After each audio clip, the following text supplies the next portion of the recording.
So I'm going to go over this quickly. This is from the United Nations Declaration on the Rights of Indigenous Peoples.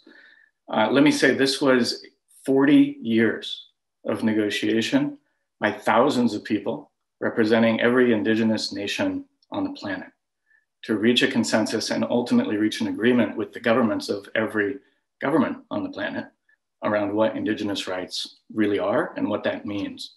This is a relevant piece of that. I will point out this passed back in the early 2000s. So this didn't exist when MKP was created, and to some degree was negotiated and created to respond to situations like the Mankind Project and other organizations. So the relevant piece here is the idea of free, prior, and informed consent.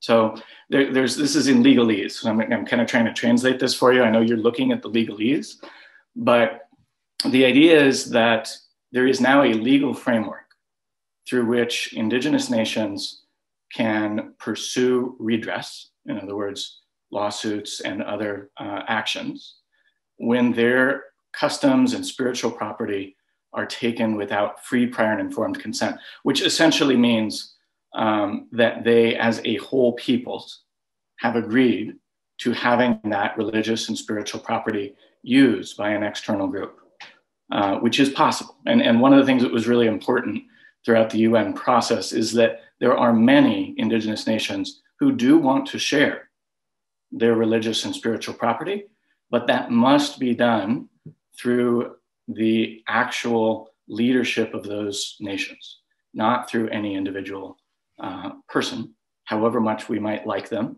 And so that's kind of the key piece there. And we are currently in violation of this law of the United Nations Declaration on the Rights of Indigenous Peoples.